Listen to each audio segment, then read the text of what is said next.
My name is Connie with Austin AcuWellness. My practice is about offering grounding protocols in groups, often outside, for the purpose of helping people to regulate their nervous system, find a little quiet and stillness in our very fast and loud world, and generally attain a sense of well-being.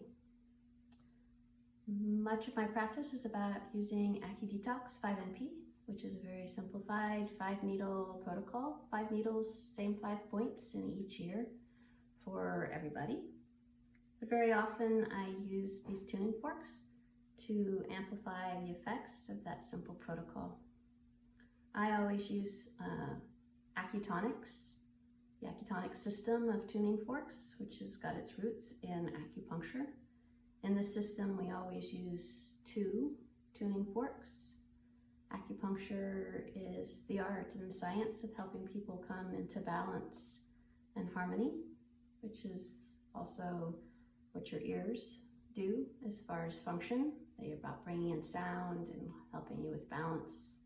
So in AcuTonics, the benefits are in the relationship between either 2 points coming into balance or 2 frequencies coming into harmony with one another.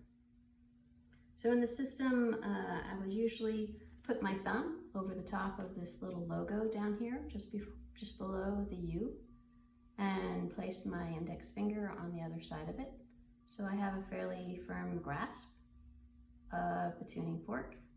I can stabilize it by wrapping a couple of my other fingers around it. I don't want to hang on for dear life. This doesn't help the frequencies resonate very clearly, but you need a fairly firm grasp between the thumb and the index finger because you don't want to drop them. So when we're striking it, it works better on one of these activators, though you could do it on your knee for a while. When you're striking them, you take this bumpy part on the very edge. It's smooth in the middle, and there's a bumpy part on the edge. Just one or the other. Usually I would do it like I'm not a drummer, so I'm not sure how a drummer holds their drumsticks, but whichever way feels most natural to you. Your wrist works like this, so I would think it would be the one closer to them. Tap them one at a time on the resonator, and then you could listen to them and see if they seem to be resonating about the same sound. This in itself is usually very calming. People most often like this sound.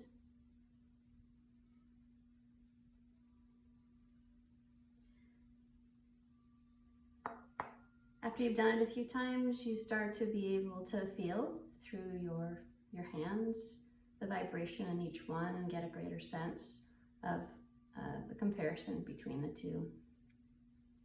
So striking them maybe 1, 2, 3 times and allowing people to listen for the full extent of their resonance, which is usually around 30 seconds, give or take. When you stop feeling any vibration in your hands, you might wait for another moment or two, because I at least can usually hear it for quite a while after I stop feeling something in my hand. And then you could repeat it again. You're not in a hurry in this protocol. Don't rush. We are role modeling being rooted in the earth and breathing in a really easy, lingering kind of way. Another point that's usually fairly accessible and doesn't feel invasive is a point on the chest.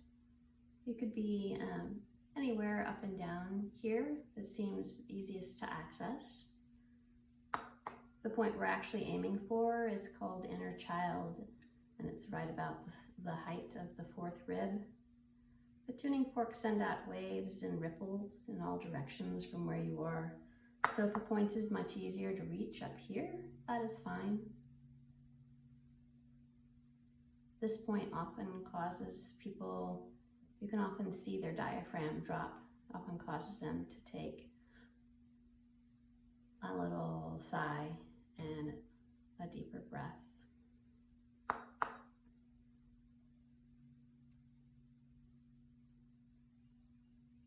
So if I have a room of 5 or 6 people, people are coming and going, I find that letting them listen to the forks 2 or 3 times and then resonating it on their chest 2 or 3 times is a really nice way to help them really anchor in and receive the needles that much more fully.